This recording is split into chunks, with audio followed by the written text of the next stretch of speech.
은혜 받으실 하나님 주신 말씀은 누가복음 17장 1절부터 6절까지 말씀을 보겠습니다.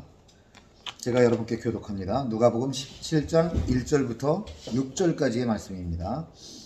예수께서 제자들에게 이르시되 실족하게 하는 것이 없을 수는 없으나 그렇게 하게 하는 자에게는 화로다. 그가 이 작은 자 중에 하나를 실족하게 할진대 차라리 연자 맷돌이 그 목에 매여 바다에 던져지는 것이 나으리라. 너희는 스스로 조심하라. 만일 네 형제가 죄를 범하거든 경고하고 회개하거든 용서하라. 만일 하루에 7번이라도 내게 죄를 짓고 7번 내게 돌아와 내가 회개하노라 하거든 너는 용서하라 하시더라. 사도들이 주께 여짜오되 우리에게 믿음을 더하소서 하니 주께서 이르시되 너희에게 겨자씨 한 알만한 믿음이 있었더라면 이 뽕나무더러 뿌리가 뽑혀 바다에 심기어라 하였을 것이요 그것이 너희에게 순종하였으리라. 아멘. 아멘. 오늘 말씀 속에 이제 실족이라는 단어와 믿음이라는 단어와 용서라는 단어 이렇게 세 가지가 나옵니다. 근데 이 실족이라는 단어 하나만 가지고도 아마 1년은 설교를 해도 될 만큼 그렇게 큰 단어예요. 굉장히 중요한 단어이고 우리가 인생을 살아가면서 내가 실족을 하기도 하고 또 남을 실족시키기도 하는 그런 삶을 살고 있거든요. 그래서 이 부분에 대해서 예수님께서 지적해 주시는 이 말씀이 정말 중요하다라고 저는 이제 생각을 하고 있고, 도대체 예수님은 이 실족을 시키거나 또는 실족을 당하는 것에 대해서 얼마나 중요하게 여기고 계신가, 얼마나 그 예수님의 생각을 좀 살펴봐야 되겠죠. 자, 예수께서 제자들에게 이르시되, 제자들에게 얘기했습니다. 우리들은 예수님의 제자예요. 또 예수님의 동생입니다. 또 예수님의 신부예요. 그래서 사실 제가 이제 강 집사님한테 우리 수제자다라는 표현을 가끔 사용하지만 또 우리 사모님은 자기가 수제자다라고 얘기를 해요. 그래서 성경을 새롭게 알게 됐다라는 말을 가끔씩 하고 저를 좀 우쭐하게 해줘서 올라갔다가 내려옵니다. 근데 이 실족이라는 단어를 생각할 때 이 단어만 보면 저는 누가 생각이 나냐면 야곱을 생각해요. 야곱. 성경 속에서 야곱은 성공을 위해서라면, 경쟁을 위해서라면 정말 최선을 다했던 인간이 아닌가라는 생각이에요. 야곱이 처음에 태어날 때부터 뱃속에서부터 우당탕 쿵쾅하고 싸웠다라고 형하고 내가 형으로 태어나야 돼라고 이 엄마 리브가의 뱃속에서 이제 형 에서랑 경쟁을 하죠. 그가 형 에서가 기운이 세서 먼저 나왔나 봐요. 나오는데 그 발뒤꿈치를 잡고 아주 나도 앉아 하고 그냥 동시에 나왔으니까 그 엄마 리브가가 얼마나 산고가 컸을까, 이 생각이 이제 그야말로 눈에 보이는 그 고통 속에 이제 엄마의 뱃속에서 태어났다. 그러니까 나면서부터 이 경쟁에 아주 특출난 인간이 바로 누구다? 야곱이다. 야곱이라는 그 이름이 발뒤꿈치를 잡은 자. 왜 잡았어요? 이기려고. 그래서 장자의 특권을 너한테 양보할 수 없다 하고 끝까지 그 매달리다가 나온 사람이 성경 속에 야곱이라는 사람이다. 그래서 야곱의 축복 이렇게 이제 찬양도 있지만 사실 그 야곱의 축복은 결국은 그 경쟁하는 자, 발뒤꿈치를 잡은 자, 남의 이익을 내 걸로 하고 싶어 하는 자, 그 야곱이 결국 야복강에서의 그 하나님의 사랑과 결투를 통해서 이제 이스라엘이라는 이름으로 변화된 거. 이스라엘이라는 그 이름으로 변화된 것이 야곱이 받은 가장 큰 축복이다라고 저는 생각을 합니다. 자, 남의 발뒤꿈치를 잡으면 뻔히 가는 사람 발뒤꿈치를 딱 잡는다고 생각해 보세요. 그러면 그야말로 나자빠질 거 아닙니까? 쓰러지죠.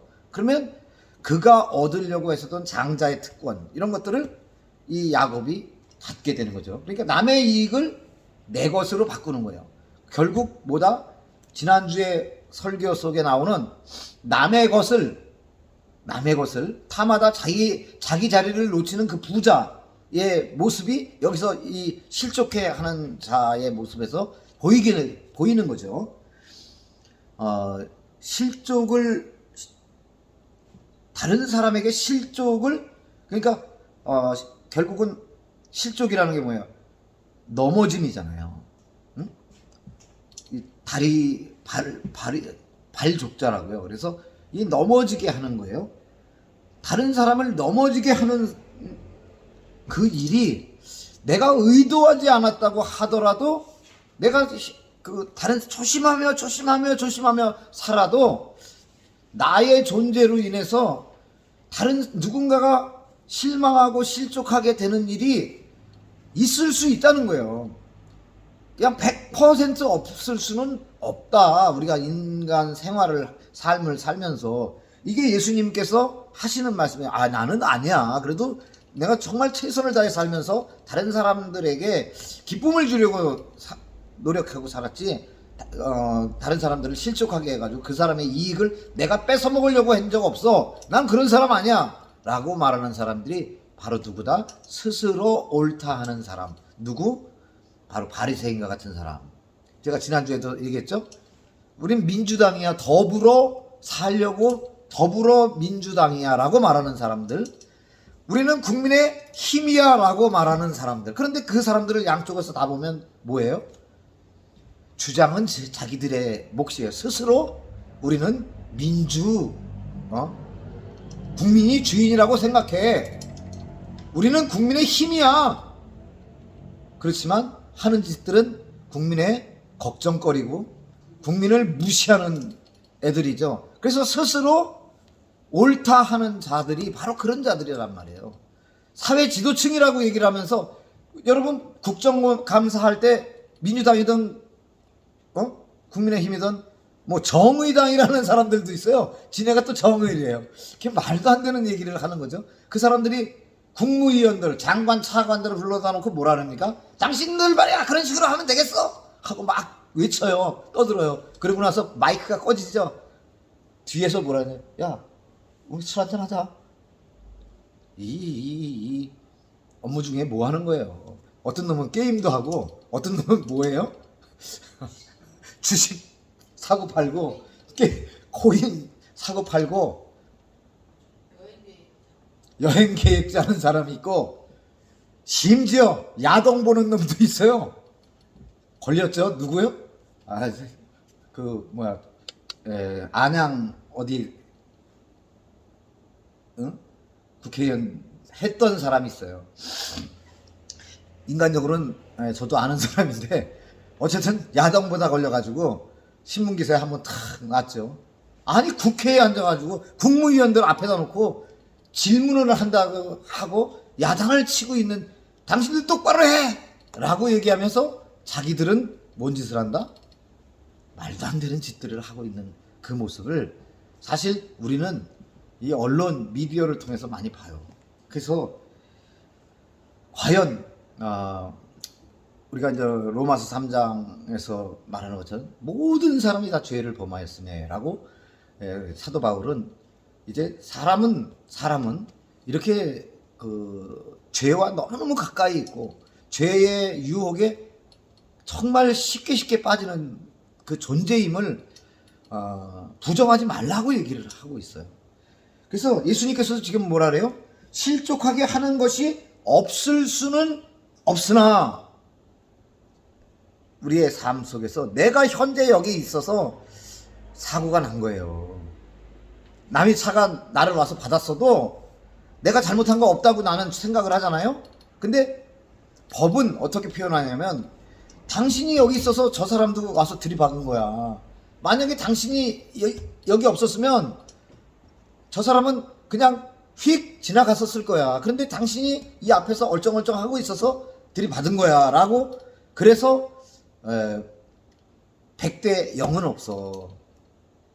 저 사람이 90대 10은 당신이 그 불찰이었어. 당신이 여기 있은 게 이제 저 사람의 사고의 원인이었다. 이렇게도 해석을 하는 거예요. 실족하게 하는 것이 없을 수는 없으나 그렇게 하게 하는 자에게는 화로다. 자, 의도했느냐 의도하지 않았느냐는 상관없이 상대방을 실족해 하는 삶을 우리는 살지 않게 해달라고 우리는 기도해야 돼요. 성령님, 저희들을 정말 선하게 인도해 주셔서 하나님의 말씀과 위배되는 삶을 살지 않을 수 있도록 성령님 꼭 좀 저희를 잘 붙잡고 인도해 주시기를 원합니다. 라고 우리는 날마다 아침마다 일어나면 눈을 뜨는 순간 오늘도 다른 누군가를 내가 실족시키는 일이 없도록 우리 하나님 도와주세요라는 기도가 시작돼야 되는 거예요. 믿음을 더하시면 이 결론은 믿음을 더하시면 결국 다른 사람들을 실족해 하는 일이 없어지죠. 하나님을 더 하나님을 신뢰하는 사람들은 지지난주에도 설교의 내용이 뭐였어요? 결국 세월을 낭비하지 않는 사람은 세월을 낭비하는 사람은 어떻다고요? 하나님을 믿지 못했기 때문에 이제 가나안 땅으로 들어가기 전에 가서 가나안 땅을 정탐하러 들어가죠. 정탐하러 들어갔더니 어떤 현상이 보입니까? 그 동네 사람들이 그냥 덩치가 산만해. 그리고 그냥 거기 포도나무가 막 주렁주렁 달렸는데 포도 한 송이를 둘이 장대를 깨워서 둘이 들어. 야, 그냥 저렇게 덩치가 크고 힘이 강하고 막 저런 억세 보이는 저 사람들을 야, 우리가 스스로 봐도 뭐다? 우리 메뚜기 같아. 야, 안 되겠어. 우리 갔다가는 다 죽어. 그럼 어떻게 해야 돼요? 야, 들어가지 말자. 차라리 들어가지 말자. 라고 이 정탐을 해고 온 사람 12명 중에 10명이 그렇게 말을 하는데 2명은 뭐라 그러죠? 아니야, 하나님이 우리를 도와주실 거기 때문에 우리는 걱정 없어. 우리의 힘이 세서가 아니라 하나님을 믿으면 우리는 가나안 땅에 들어가서 하나님의 말씀을 들으며 하나님의 뜻대로 하나님과 함께하는 삶을 살 수 있어. 하나님이 가라고 하는 땅이니까 우리는 가야 돼 라고 주장을 했죠. 자, 10대 2. 그러면 다수결이 통하지 않는 거죠. 하나님 입장에서 봤을 때 누가 선한 거예요? 그 하나님을 믿고 있는 두 사람. 두 사람이 선하죠. 그래서 결국 하나님께서는 내 귀에 들린 대로 행하리라. 야, 못 들어가. 못해. 우리는 할 수 없어. 그래, 너네는 못해. 너네들은 가나안 땅에 못 들어가. 그래서 40년 동안 광야 생활을 하는 동안 이 못해. 안 돼. 우리는 그러니까 하나님을 잊어버린 거예요. 하나님이 전능하신 분이라는 걸 잊어버린 거죠. 하나님이 도우실 거라는 걸 잊어버린 거예요. 하나님을 못 믿는 거예요. 안 잊어버리고 있는 그 지도층은 하나님을 잊어버리기까지 할 수 있었겠어요? 그러나 결국 하나님께서는 이제 민수기 24장에서 말씀하신 것처럼 내 귀에 들린 대로 행하리라 라고 못해 하는 사람은 거기 그 가나안 땅을 못 들어갔죠. 그러니까 이렇게 세월을 아끼는 그 세월을 낭비하는 사람은 믿음이 없기 때문에 하나님을 못 믿기 때문에 결국 가나안 땅을 못 들어가고 망한 거잖아요. 결국 오늘의 말씀의 결론도 미리 이야기하자면 믿음이 있으면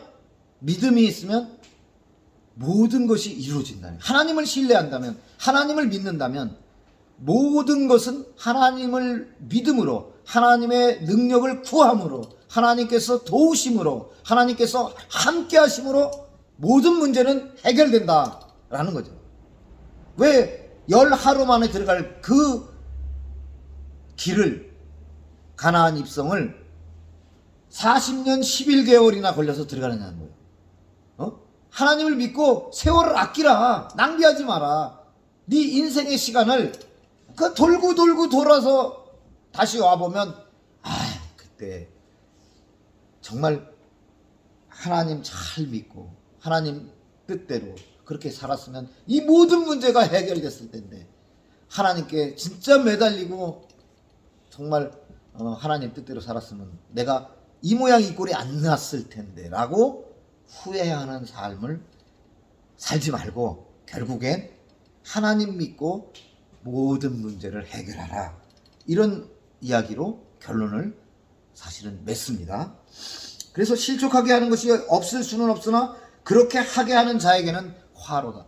우리가요, 하나님 믿으면서 우리는 축복받으려고 사는 거지 그 화를 입으려고 사는 게 아니에요. 그러니까 여기서 지금 예수님께서 화로다라고 표현해요. 그러니까 이 화를 당하게 된다라는 얘기를 이제 하게 되죠. 하나님 믿으면서 화를 당한다는 건 뭘 의미하는 거예요? 더 봅니다. 2절, 그가 이 작은 자 중에 하나를 실족하게 할진대. 그가 누굴까요?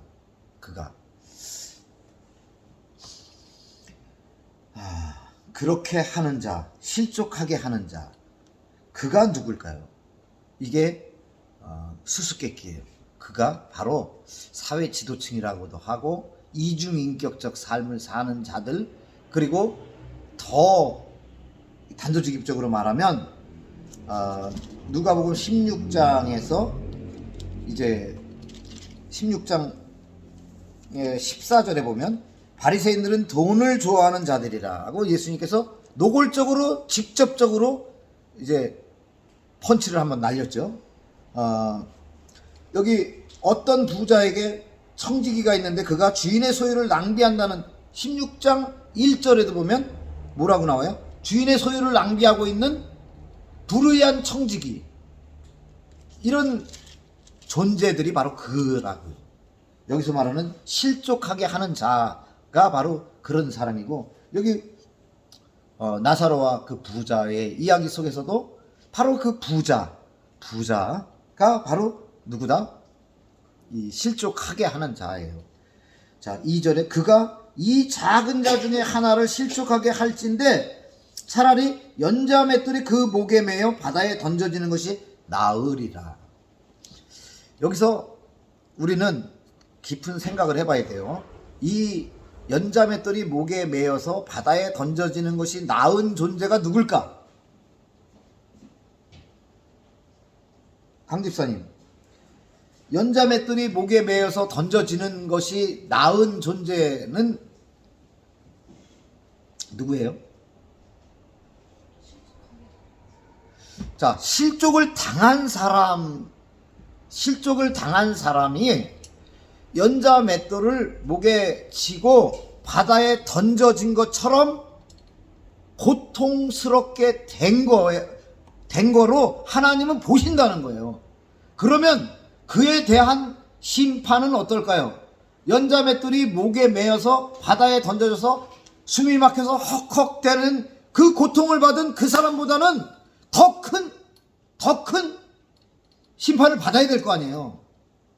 그러니까 부자와 나사로에서 이 손가락 끝에 물 한 방울만 묻혀다가 내 혀에 대게 해 주소서라고 그 부자가 아버지 아브라함이요 라고 얘기를 했죠. 제가 뭐라고 표현했어요? 안동김과 그 김병학 대제학, 그 사람이 요즘으로 친다면 뭐라 그럴까요? 교육부 장관이라 그럴까요? 아니면 감사원장이라 그럴까? 이제 감사원장 같은 거죠. 그래서 남의 비리를 막 캐는 사람이에요. 그리고 얼마나 뭐 나는 새도 떨어뜨리는 그 막강한 권력이죠. 또 자기 형은 우의정 좌의정 막 하고 있었고, 동생은 또 저기 형조판서 막 이런 거 하고 있었을 때 이하응 흥선대원군이 가면, 야 올라와서 친구 같이 한잔 하세, 이거 먹으러, 이게 아니라 어이 친구 왔네 그러면 휙 던져주는 거야. 그러면 그야말로 개가 달려가서 탁 받아먹듯이 딱 받고는, 야 이거 땅에 안 떨어졌네, 아이 고마워, 혹 땅에 떨어지기도 해요. 그러면 탁탁 털어서 퇴퇴 해가지고 그걸 또 먹어요, 흥선대원군이. 그러고 뭐라 그랬어요? 아 요것도 은혜라고, 긍휼이라고, 너는 내가 살려줄게, 그렇게 말을 했었던 거예요. 자, 그래서 제가 지지난주에 설교에 또 뭐라고 얘기했어요? 그 부자가 개들이 헌대를 핥고 있는 그 나사로가 그 집 대문 앞에 던져졌을 때, 거기서 얻어먹고 살으려고 거기 던져졌을 때 부자가, 야 얘 좀 씻기고 우리 상 저 끄트머리라도 앉혀서 그래도 밥이라도 따뜻하게 먹을 수 있도록 좀 챙겨줘라 라고 이렇게 긍휼을 베풀었으면 어떨까요? 그랬으면 거기까지 갔을까요? 그 지옥의 음부에 떨어져서 그 고통 속에 물 한 방울만 하고 있었을까요? 아니겠죠. 그런 긍휼을, 그런 은혜를 알지도 못하는 자인 거예요. 그러니 이 이중인격적 남을 실족해 하는, 자기는 남을 평가하고 판단하고 결정하고 그런 막강한 권력을 가지고, 돈을 가지고, 힘을 가지고 다른 사람들을 결국 자기의 잣대로, 내가 옳으니까, 스스로 옳다 하는 자니까 다른 사람을 평가하는 거예요. 재는 거예요. 아유 쟤는 이게 뭐 진짜 쓸모없는 인간이야, 이렇게 잣대를 대서 누군가를 잘라버렸어, 퇴학시켜버렸어, 또는 그런 피해를 입혔어요. 그러면 그 상대방이라는 사람은요, 그의 판단과 평가와 그 실족시킴으로 인해 그가 겪은 고통은요, 연자맷돌을 목에 메고 바다에 던져지는 것만큼 그런 고통을 받았다는 거예요, 하나님 볼 때. 그러니 그 실족해 한 그 인간은 하나님은 최소한 이거보다 플러스 알파를 더하시겠다는 얘기예요. 그래서 그는 연자맷돌을 목에 메고 바다에 던져진 것처럼 실족을 당해서 고통받은 사람보다 더 큰 심판대에 오르게 될 것이다, 그 대가를 받게 될 것이다 라는 것을 이야기하는 거예요. 그래서 우리는 아침마다 진짜 일어나면, 하나님, 정말 하나님 믿습니다, 하나님이 나를 도와주시고 하나님이 나와 함께 해주실 것을 믿습니다, 정말 하나님 말씀대로 오늘도 제가 살 수 있도록 성령님, 제가 딴 길로 가지 않을 수 있도록 저를 꼭 좀 붙잡고 함께 가주세요, 저와 동행해 주세요, 저가 하나님의 사람으로 오늘 하루를 살 수 있도록, 크리스찬으로, 참다운 크리스찬으로 하루를 살 수 있도록, 누군가에게 실족하게 하는 일이 없도록 저 좀 도와주세요 하나님 하고 아침마다 일어나면 그 기도를 해야 되는 거예요. 자, 그래서 3절에 너희는 스스로 조심하라. 스스로는 뭐라고요? 오직 하나님만이 스스로 하실 수 있어요. 그러니까 이 스스로라는 단어 속에는 성령님이 함께, 자, 성삼위일체가 성부 하나님, 성자 하나님, 성령 하나님이잖아요. 그러니까 성령님이 내 안에 내주해 계신다라고 하나님의 말씀을 공부할 때 늘 말씀이 내 안에 있으면 내 머릿속에 있는 게 아니라 내 가슴 안에, 마음 안에 정좌해서 앉아 계시면 결국 그 성령님이 나한테 속삭이는 그 음성을 들을 수 있어요. 그 세미한 음성을 들을 수가 있어요. 하나님은 내가 지금 어떤 행동을 하기를 원한다. 하나님은 지금 내가 어떤 삶을 살기를 원하신다라는 이야기를 그때그때마다 하시거든요. 내가 영적으로 둔하면 그걸 못 알아듣는 거예요. 그 소리를 못 들을 뿐이에요. 그러나 하나님은 그때그때마다 늘 말씀하세요. 그래서 우리가 영적으로 맑고 깨끗해야 그냥 우리의 욕심이 앞을 꽉 가라마냐 비계덩어리처럼 그 기름덩어리가 가득 차 있으면 이 세미한 성령의 음성을 못 듣는데, 우리가 영적으로 맑으면 그 세미한 음성을 듣는단 말이에요. 그래서 그때그때마다 말씀해 주신다는 이야기를 사실 하고 계신 거예요. 그래서 너희는 스스로 조심하라. 이건 성령님의 인도함을 받으라라는 얘기예요. 만일 내 형제가 죄를 범하거든 경고하고, 여기서 말하는 내 형제는 이미 예수님께서 15장에서부터 예를 들었어요. 15장에서부터 예를 들었는데 그 누구냐?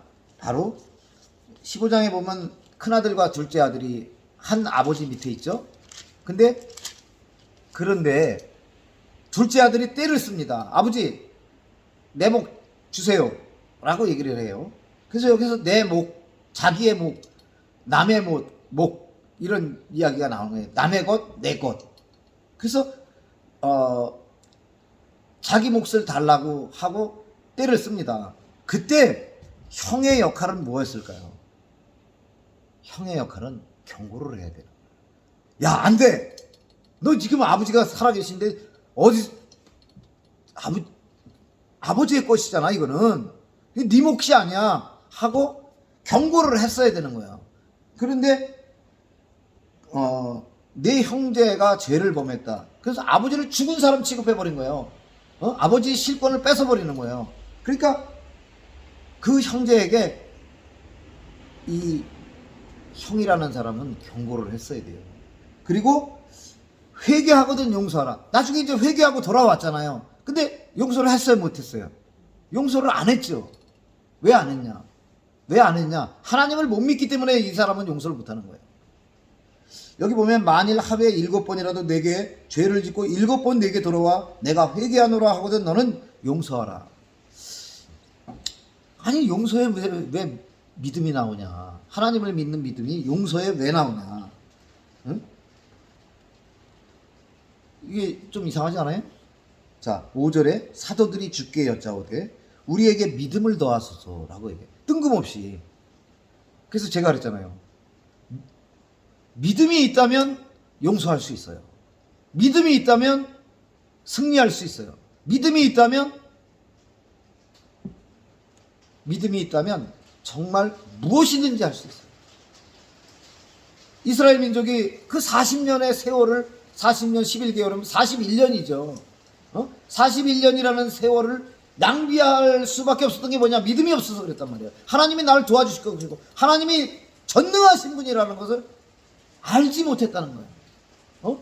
하나님이 자기네들을 그 홍해 바다를 건너게, 바다를 반으로 쪼개서 마른 땅으로 만들어 지나가게 했다는 사실을 잊어버린 거예요.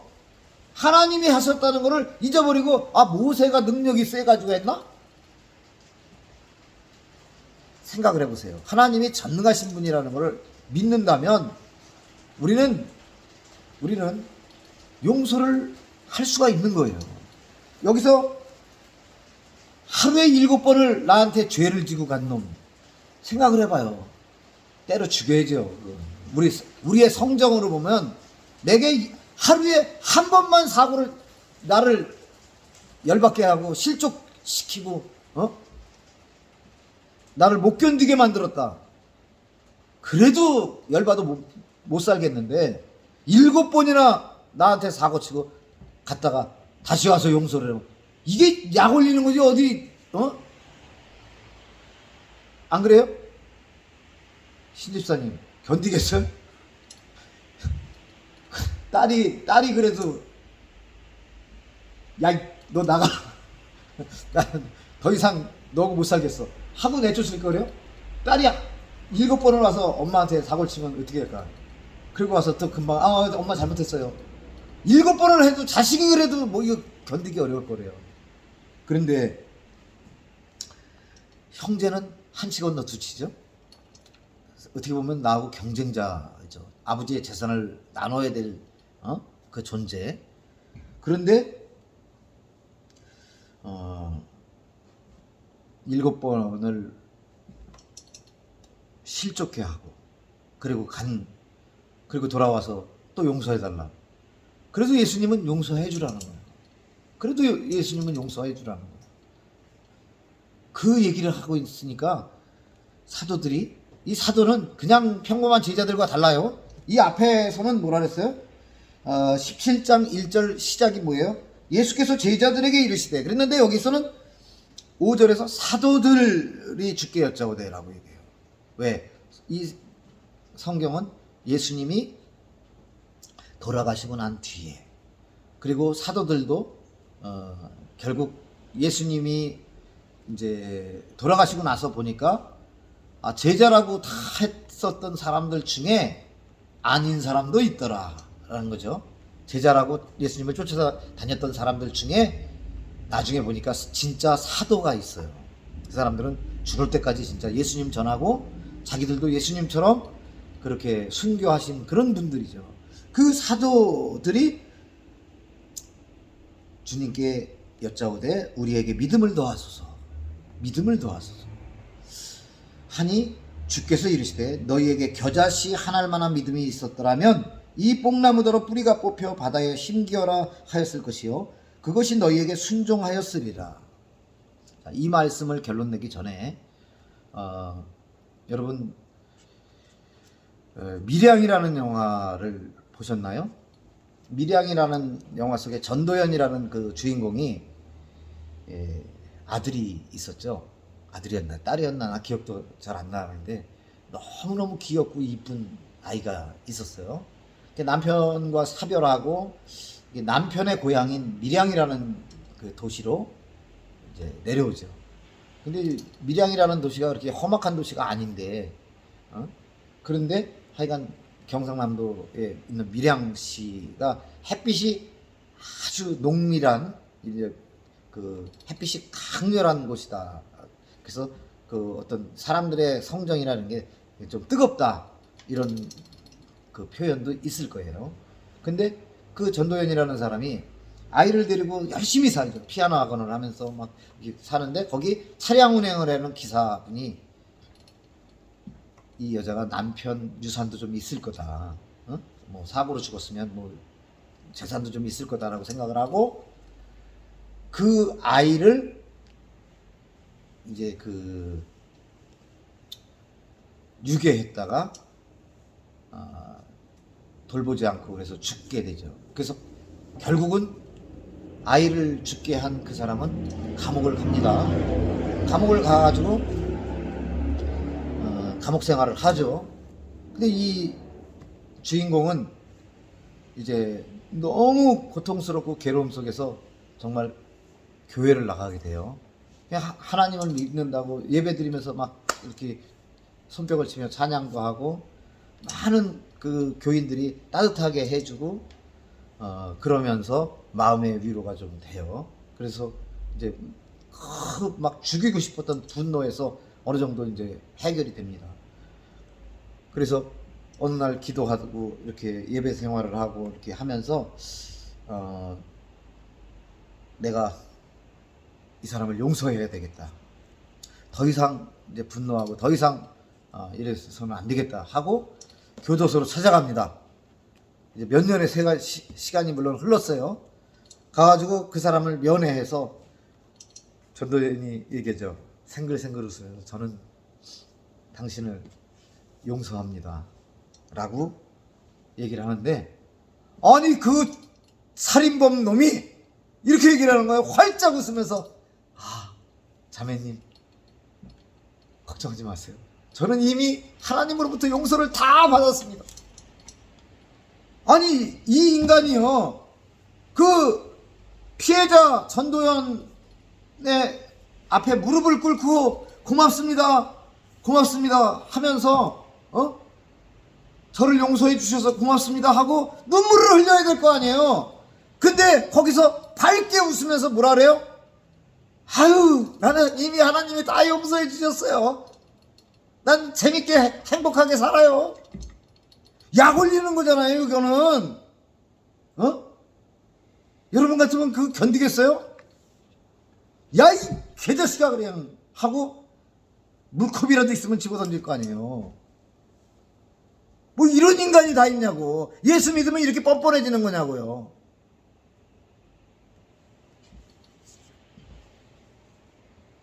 그야말로 속된 말로 환장을 하는 거예요. 전도연이 막 통곡을 하고, 이게 기독교냐 이거야.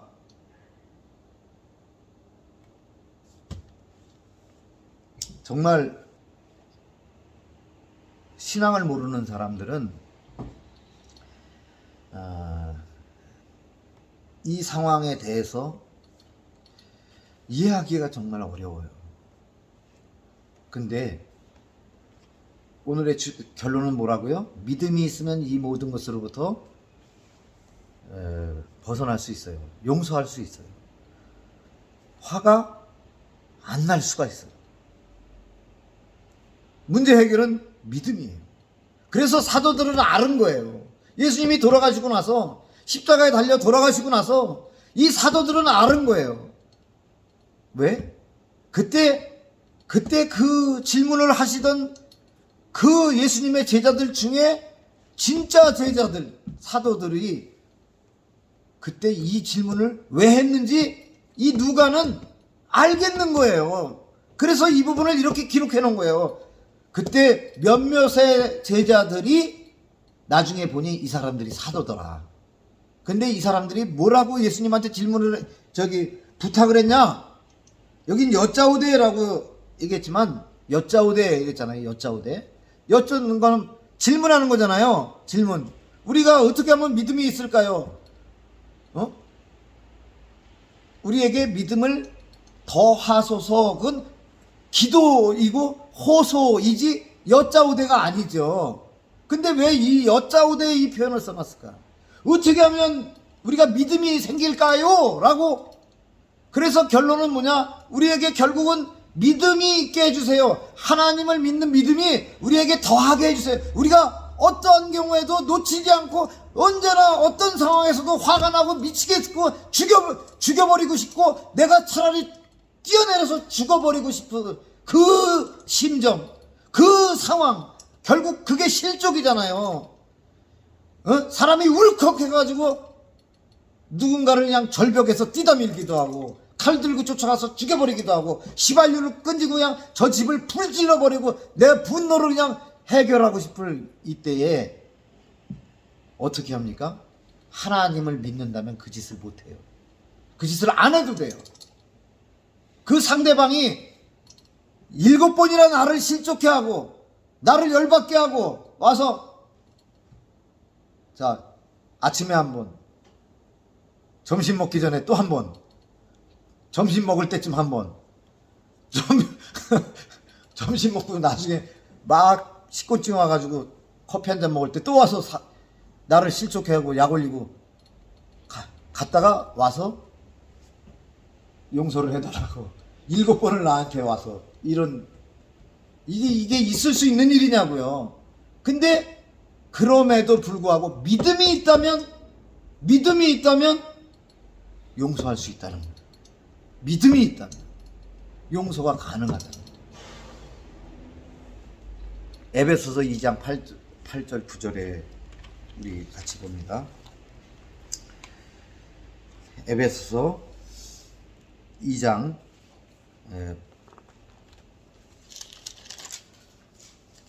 8절 9절.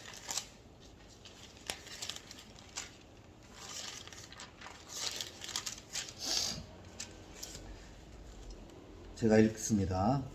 너희는 그 은혜에 의하여, 은혜는 카리스, 무료로 주는 거예요. 무료. 그건 노력해서 되는 일이 아니라는 거예요. 은혜로 받았다는 거예요. 은혜에 의하여 믿음으로 말미암아. 이게 믿음은 은혜로 받는 거라는 뜻이에요. 은혜로 말미암아 구원을 받았으니 이것은 너희에게서 난 것이 아니에요. 이 뜻이 우리가 노력해서 된 것이 아니라는 거예요. 우리가 믿음이 생기는 게, 믿음이 있는 게 노력해서 되는 게 아니라는 거예요. 하나님의 선물이라. 믿음은 하나님의 선물이다. 행위에서 난 것이 아니. 아주 우리가 삼보일배를 그야말로 10km를 전국 일주를 삼보일배 하는 그런 스님도 있어요. 그런데 또 이 우리나라보다도 더 큰 그 티베트, 그런 땅을, 티베트 전체를 평생에 걸쳐서 나는 5번 삼보일배를 했노라, 그 돌을 닦았노라 라고 말하는 사람도 있어요. 그 얼마나 큰 땅인가 생각을 해보세요. 그 추위와 그 고통, 뭘 먹고 살았을까요? 들풀 뜯어먹고 이래가면서 그 고통 속에 그런 행위를 통해서 믿음이 생기는 게 아니라는 거예요. 남을 열심히 도와줘서 생기는 게 아니라는 거예요. 그건 하나님의 선물이다. 이는 행위에서 난 것이 아니니 이는 누구든지 자랑하지 못하게 함이라. 나 믿음이 있어. 하나님이 날 도우시는 걸 나는 느끼며 살아. 이것이 하나님이 나를 사랑해서 내게 선물로 믿음을 주신 거지, 내가 어떤 노력을 해서 하나님을 잘 믿는 게 아니라는 거예요. 누구도 자랑할 수가 없다는 거예요. 내가 하나님을 굳게 믿고 하나님과 동행하는 삶을 사는 것은 결국 하나님께서 우리를 도우시기 위해서 은혜로 주시는 것이다. 누구든지에 바로 내가 포함된다는 사실을 생각을 해야 돼요.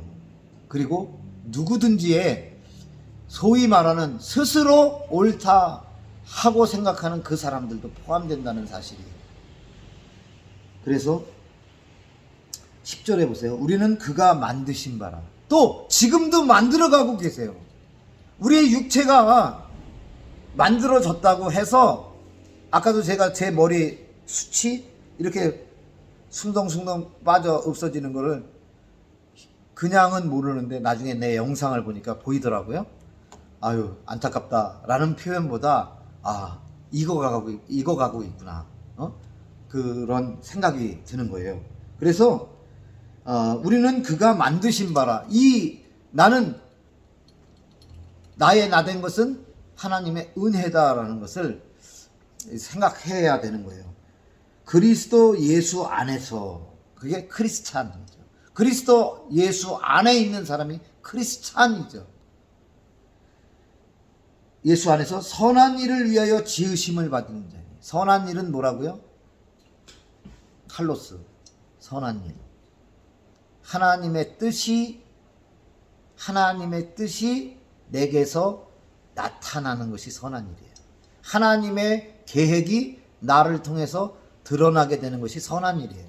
그것은 하나님은 정말 전능하신 분이고 하나님은 선한 분이니까 하나님을 믿으세요라고 사람들과 함께 하는 그런 언어, 행동, 삶, 이것도 다 선한 일인 거예요. 그래서 선교, 이게 얼마나 소중한 건지 몰라요. 그래서 예수 안에서 선한 일을 위하여 우리는 지으심을 받은 사람이에요. 이 일은 하나님이 전에 예비하사 우리로 그 가운데서 행하게 하려 하심이니라. 자, 이야기의 결론을 맺어 보겠습니다. 여기 보면 너희에게 겨자씨 하나일 만한 믿음이 있었더라면 이 뽕나무더러 뿌리가 뽑혀 바다에 심기어라 하였을 것이요 그것이 너희에게 순종하였으리라. 이게 마가복음과 마태복음에는 다르게 표현되어 있기도 해요. 이 산더러 들려 바다에 던지우라 하면 되어질 것이다. 또 이제 마가복음에서는 또 마가복음대로 마가복음에서 그 바다에 던지우라라고 하고 이 산더러 옮겨 바다로 옮겨라라고 이 마태복음에 그런 표현이 있어요. 그런데 누가는 더 세밀하게 그 산 속에 뽕나무가 있었네. 그러니까 그 뽕나무 바다로 던져질 때 뽕나무가 바다에 그야말로 뿌리째 뽑혀서 바다에 심겨질지라도 그것이 순종된다라고 더 세밀하게 그 기록이 되어 있죠. 그런데 이게 허무맹랑한 어떤 이야기가 아니라, 아니면 기적과 같은 그런 일이 아니라 하나님의 전능하심에 우리가 포인트를 맞춰야 되는 거예요. 하나님의 전능하심을 믿는다면 하루에 7번이나 나한테 와가지고 나를 실족하게 해놓고 열받게 해놓고 아이 미안해요 잘못했어요 다시는 안 그럴게요 그리고 돌아가서 용서해 주세요. 그래서 처음엔 용서해 줬어요. 조금 있다가 또 와서 또 나를 실족해 하고 또 용서해 주세요 그리고 도망갔어요. 그리고 또 7번을 이렇게 했는데도 화가 안 나. 왜? 하나님 믿으니까. 왜? 저놈이 진심으로 와서 나한테 사과를 한 것이 아닌 것 같은 건 내 생각이야. 근데 그거 판단은 누가 해요? 하나님에는.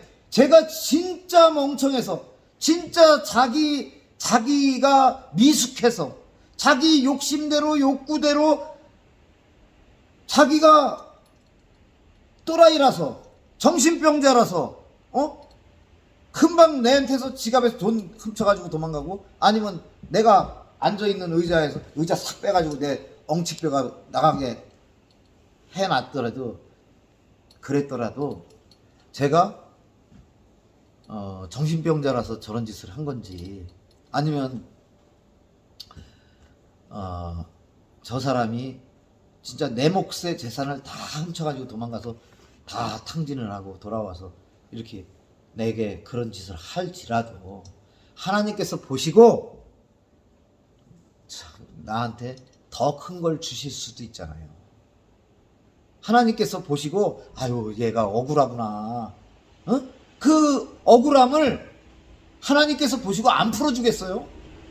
야 병신같이 저놈이 와서 계속 실족하게 하는데 너는 병신같이 계속 뺏기고 있고 계속 당하고 있고, 에라이 너 망해버려라. 하나님이 그럴까요? 하나님은 공평하신 하나님이에요. 하나님은 공의로우신 하나님이에요.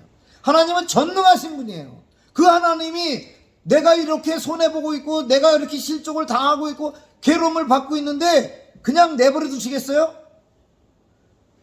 그 부잣집 마당에서 그야말로 그 상에서, 부자의 상에서 떨어지는 걸로 배 불리려고 밥 먹고 살아보려고 했던 그 나사로가 결론은 어떻게 됐어요? 바로 유대인들이 가장 존경하고 가장 사랑하는 그 믿음의 조상 아브라함의 품에 있다는 건, 그 나사로, 그 미약한 자, 그렇게 바보 같은 사람, 그렇게 가난한 사람, 그렇게 약자 나사로가 하나님을 믿고 있었던 거예요. 그러니까 그는 칼 들고 강도짓해서 일단 내 생명을 살려야지, 내 자식이 있다면 자식도 먹여야지, 이런 짓 안 하고 그 고통스럽지만 하나님의 처분을 기다리며 하나님께서 공의로운 심판을 하실 것을 기다리며 그 기도하며 그렇게 존재했다는 것을 의미하고 있는 거예요. 15장부터 지금 17장 마지막까지 모든 이야기는 결국 믿음이 있다면 문제 해결에 아무런 하자가 없다는 거예요. 하나님의 공의로움, 하나님의 전능하심, 하나님이 나와 함께 하신다면 아무 문제가 없죠. 그러니까 7번씩이나 나를 속여먹고 하루에, 그럼 그 다음 날은 계속 와서 나를 괴롭히고 날 망하게 하고 날 힘들게 해도 웃을 수가 있죠. 왜? 하나님은 다 계산하고 계시고 셈하고 계시고, 그런다고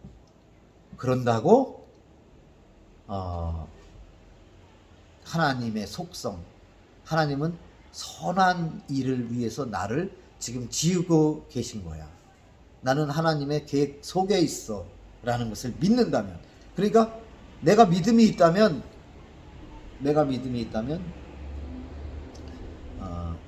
정말 이런 이상한 놈까지도 다 하나님의 일하심 속에 있다는 거죠.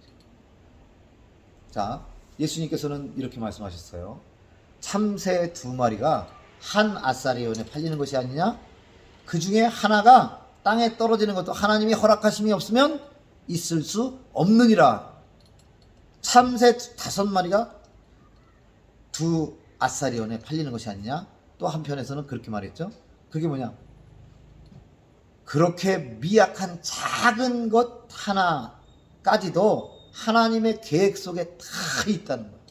그런데 그런 하나님이 우리의 머리털 하나도 다 세신받는다는 그 하나님의 말씀을 우리가 믿는다면, 내 머리털 숫자까지도 하나님은 다 세고 계시다라는 것, 성경에 써 있는 그 말씀을 믿는다면, 우리는 이들이 와서 이런 나를 실족해 하고 나를 진짜 바다에 던지는 것처럼, 바다에 연자맷돌을 목에다 메고, 넥타이가 마침 있어서 좋네. 이거 여기다가 연자맷돌을 매서 바다에다 던져주면 나는 이게 헤어 나올까요? 못 나올까요? 그냥 나를 빚구덩이에 빠뜨리고 나를 그 사채빚에 보증인으로 세워놓고 돈 받아가지고 이놈이 사업은 안 하고 성실하게 사업은 안 하고 형 나 좀 도와줘 그래가지고 가서 저기 했더니 가지고 날라버렸어. 우리 원천승 권사님 저기 그 시동생이 그랬잖아요. 그 사위놈도 그렇고 어떤 사위놈이 있어요. 근데 그렇게 하고 갚았다는 거야. 어떤 놈은 가지고 날라버렸어. 그래서 경매를 당했죠. 망했죠. 참 별의별 고통을 다 당했죠. 그렇지만 하나님은 다 계산해 넣고 있었어요. 그러니까 이렇게 쓸만한 사위를 갖다 다 채워주셨잖아. 어때요? 맞나요? 그래서 스스로 옳다는 자 모습인데, 어쨌든 뭐 우리끼리 아는 사람은 또 아는 거니까, 그래서 이제 하나님께서 쓸만한 사위라는 것은 하나님의 말씀을 아는 그 표현이에요. 돈이 있다는 얘기가 아니고 능력이 있다는 얘기가 아니고, 하나님이 그렇게 공정하고 공평하고, 그리고 그 아픔과 슬픔과 눈물을 다 닦아주실 분이라는 걸 믿는다면, 하나님이 우리를 승리하게 하시고 하나님이 이 모든 환난에서 벗어나게 하시는 분이라는 걸 믿는다면, 어떤 자가 와서 나를 실족해 하고 내 목에다가 연자맷돌을 달아서 바다에 던지우게 만드는 그만한 실족을 가져오게 한다고 하더라도 용서를 못할 용서를 못하고 열받고 화가 나고 괴로울 필요가 없어. 결국은 예수님의 말씀 그대로 너는 용서하라 명령이에요. 자, 다시 한번 4절을 읽고 우리 기도하겠습니다. 만일 하루에 7번이라도 내게 죄를 짓고 7번 내게 돌아와 내가 회개하노라 하거든 너는 용서하라. 이거는요, 7번을 나한테 와서 죄를 쳤어요. 그러면 다시 7번을 와서 회개한다, 용서해달라 라고 얘기하면, 이건 14번 열받는 일이에요. 그죠? 근데도 예수님은 뭐라 그래요? 용서하라. 용서하라. 아멘. 용서하라. 아멘. 기도하시겠습니다. 하나님을 믿는다면, 하나님의 공평하심을 믿는다면, 하나님의 전능하심을 믿는다면, 그 믿음이 우리를 슬프지 않게 하고 우리를 기쁨으로, 감사함으로, 그리고 신나고 행복하고 재밌고 그리고 기대되는 그런 인생을 살 수 있다고 저는 생각합니다. 하나님, 저의 이 기쁨, 저의 이 신뢰, 이 믿음 위에 믿음을 더하여 주옵소서. 더 큰 믿음으로 하나님 말씀 믿고 하루하루 날마다 저 천국으로 걸음을 더할 수 있는 저희들 되게 해주시옵소서. 우리 하나님, 제가 또 꿈꾸는 것이 있습니다. 이 나라 정말 이제 조금씩 더 정상적으로 나아가는 것을 보게 됩니다. 그러나 제 마음 속에는 또한 용서하는 마음 주옵소서. 또 제 마음 속에 믿음을 더하셔서 제가 판단하는 것이 아니라, 제가 분노하는 것이 아니라 하나님께 그 판단을 맡기고 심판을 맡길 수 있는 믿음 있는 목회자 또 되게 하여 주옵소서. 우리 하나님의 일하심을 믿사오며 예수 그리스도 이름 받들어 기도 올려옵나이다. 아멘.